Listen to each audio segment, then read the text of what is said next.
మాతృదేవోభవ. నేను మీ డాక్టర్ శ్రీధర్.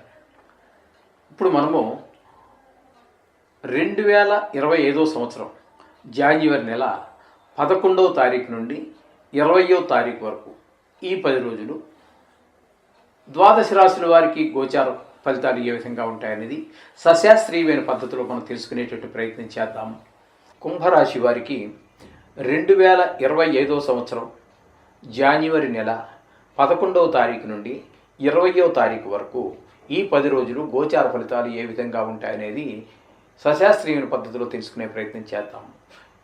జన్మంలోనే శని, ఇది కూడా ఈ రాశి వారికి కూడా మనకి ఏలినాటి శని ఉన్నట్టుగా మనం చెప్పుకోవాలి. జన్మంలోనే శని అన్నప్పుడు 3 రాశుల్లో సంచారం చేస్తూ ఉంటారు కదా. వ్యయంలో ఇందాక అయిపోతుంది మనకి. ఆయన యొక్క సంచారము మకరంలో జరిగినప్పుడు వ్యయంలో అయిపోయింది. ఇప్పుడు జన్మంలోనే శని సంచారం జరుగుతోంది.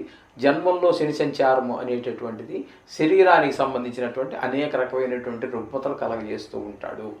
అలాగే మన ప్రవర్తనలో ఎక్కువగా చెడు వైపుకి ఆకర్షించబడుతూ ఉంటాము. చెడు పనులు చేయడానికే ఎక్కువగా ధన వ్యయం కూడా చేస్తూ ఉంటాము. ఎవరన్నా మంచి చెప్పినా మనకి ఓ పట్టాన చెవినికి ఎక్కదండి అవన్నీ కూడా. కారణం అది మన లోపం కూడా కాదు. మన లోపం కొంత ఉన్నప్పటికీ శని భగవానుడి యొక్క ప్రభావం ఆ విధంగా ఉంటూ ఉంటుంది. ఈ జన్మల్లోనే శని యొక్క ప్రభావం అది. ఇకపోతే జన్మల్లోనే శుక్రుని యొక్క సంచారం, ఇది మాత్రం చాలా శుభప్రదంగా ఉంటుందండి. జన్మల్లోనే శుక్రుడు ఉండటం అనేది చాలా శుభప్రదమైనటువంటి ఫలితాలన్నీ ఇస్తూ ఉంటుంది. దీని ప్రభావం సప్తమ స్థానం అయినటువంటి మళ్ళీ మనకి సింహరాశి మీద కూడా ప్రభావం చూపిస్తుంటుంది, దృష్టి ఉంది కాబట్టి. కానీ ఇక్కడ మనకి ఈ గోచారంలో ఆ విషయాలు కొంచెం తక్కువగానే మనం ప్రస్తావిస్తూ ఉంటాము. జనరల్గాను దృష్టుల యొక్క ప్రభావం చాలా తక్కువగానే మనం ప్రస్తావిస్తూ ఉంటాము. జన్మంలో శుక్రుడు అనేటటువంటిది ఇక్కడ శరీరానికి చాలా ఉల్లాసంగా, ఉత్సాహంగా, ఆయన మనకు ఇందులో లలిత కళలకు సంబంధించి సంగీత, సాహిత్య, నృత్య, చిత్రలేఖన, శిల్పం ఇట్లాంటివన్నీ వీటిలో మన ప్రవేశం ఉన్న చాలా సంతోష అవన్నింటిలో కూడా మనం ఒక మెట్టు ఎక్కడానికి ఆయన సహాయ సహకారాలు అందిస్తూ ఉంటారు. అలాగే జన్మల్లోనే శుక్రుడు ఉన్నాడు కాబట్టి వీరు షేర్ మార్కెట్లో డబ్బులు పెట్టడానికి కూడా పెద్దగా ఆలోచించవలసిన పని లేదు. అంటే ఆలోచించాలి, ఇంకా మిగతా కూడా మనం చూసుకుంటూ ఉండాలి. 2వ స్థానంలోను, లాభస్థానంలోను కూడా చూసుకుంటే, భాగ్యస్థానంలో కూడా చూసుకున్నట్టయితే మనకి అనుకూలమైన ఫలితాలు మరింతగా వచ్చే అవకాశం ఉంటుంది.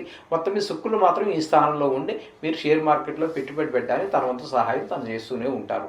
ఇక్కడ ఈ మిగతా సీనియర్ రంగంలో ఉన్నటువంటి వారికి, టీవీ రంగంలో ఉన్నటువంటి వారికి, సోషల్ మీడియాలో ఉన్నటువంటి వారికి కూడా అనుకూలమైన ఫలితాన్ని శుక్ర భగవానుడు అందజేస్తూ ఉన్నాడు. ఇక ద్వితీయంలో రాహు సంచారం అండి. ద్వితీయంలో రాహు సంచారం జరుగుతోంది ఈ యొక్క కుంభరాశి వారికి. ద్వితీయంలో రాహు సంచారం కుటుంబంలో చికాకులు పెట్టడానికి తప్పితే మాట మీద నిలబడకపోవటం, కొంచెం కఠినంగా మాట్లాడటము, ధన రాబడి తగ్గటము, ధన నష్టం కూడా జరిగే అవకాశాలు ఉంటాయి.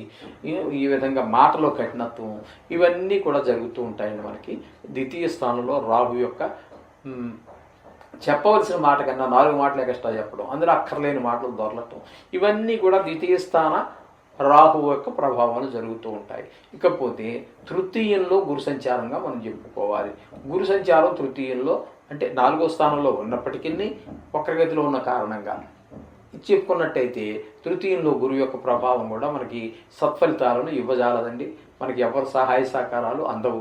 మనం ఎంత ప్రయత్నం చేసినప్పటికీ వాళ్ళు ఏదో రకంగా పక్క నుంచి పోతూనే ఉంటారు మనం సహాయపడకుండా. ఏ రంగాల్లో ఉన్న వారికైనా సరే ఆయా రంగాల్లో ఇవే ఫలితాలు మనకి గురువు ప్రసాదిస్తూ ఉన్నాడు.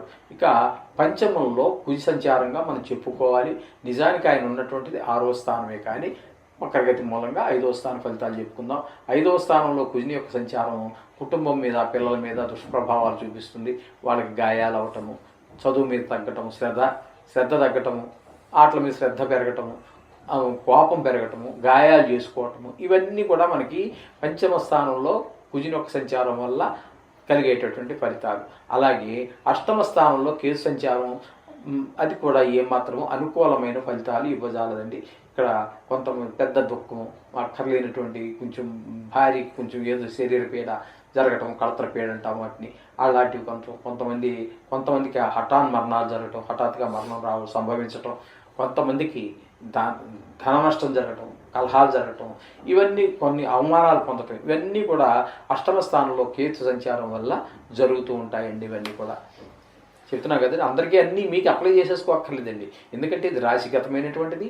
ఇది సుమారుగా మనం చెప్పుకున్నట్టుగా 70 కోట్ల జనాభాకి ప్రపంచవ్యాప్తంగా తీసుకుంటే 70 కోట్ల మందికి సంబంధించినటువంటిది. ఇది మీ వ్యక్తిగత జాతకము కాదు. మీ వ్యక్తిగత జాతకం రాయించుకోండి, దీన్ని అనుసంధానం చేసుకోండి.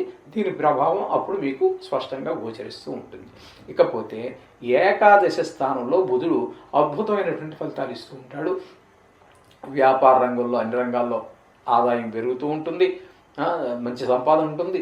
ఏ వ్యవహారం చేసినా చాలా పకడ్బందీగా చేస్తారు, అందులో మీ జయాన్ని పొందుతారు. ఈ విధమైన ఫలితాలన్నీ ఆయన ఇస్తూ ఉన్నాడు.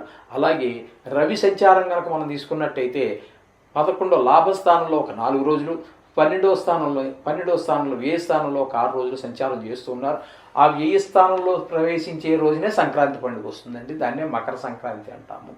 ఏదేమైనప్పటికీ ఇక్కడ మనకి ఏకాదశ స్థానంలో ఉన్న 4 రోజులు మంచి ఫలితాలు ఇస్తూ ఉన్నాడు. బుధుడు ఏవైతే ఇస్తున్నాడో వాటితో పాటుగా ఆరోగ్యాన్ని కలిపి ఇస్తాడు ఆయన అక్కడ మనకి ఏకాదశ స్థానంలో.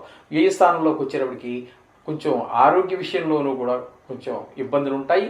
ఆ ధన వ్యయం ఎక్కువవుతూ ఉంటుంది, ధన రాబడి తగ్గుతూ ఉంటుంది. ఈ విధమైన ప్రయత్నాలన్నీ కూడా కొంతమందికి, కాకపోతే కొంతమందికి కలత నష్టం కూడా జరిగే అవకాశం ఉంది. ఇందులో 70 కోట్ల మంది మనం చెప్పుకుంటున్నాం. ఏ రాశి తీసుకున్నప్పటికీ అప్రాక్సిమేట్గా ప్రపంచవ్యాప్తంగా అక్కడ కొంతమందికి కారాగార శిక్ష పడే అవకాశం ఉంటుంది. ఈ విధమైన మనోవిచారం ఇవన్నీ జరిగే అవకాశాలు ఉంటాయి. చేత వ్యయ స్థానంలో రవి సంచారం అంత మంచిది కాదు. 6 రోజులు, 4 రోజులు మాత్రం చాలా మంచిది. ఈ విధమైన ఫలితాలన్నీ కూడా మనకి కుంభరాశి వారికి మనం స్పష్టంగా ఖచ్చితంగా చెప్పుకోవచ్చు. ఏదైనా ఇది రాశిగతమైనటువంటిది. దీన్ని ఎప్పుడు కూడా వ్యక్తిగత జాతకాన్ని నిష్ణాతులైన వారి చేత రాయించుకోండి. దానికి దీన్ని అనుసంధానం చేసి చూసుకున్నట్టయితే మీకు చక్కటి ఫలితాలు వస్తాయి. ఈ సౌలభ్యం మా దగ్గర కూడా ఉన్నదండి. జాతకం రాస్తాం మేము కూడా. శుభం భూయాత్.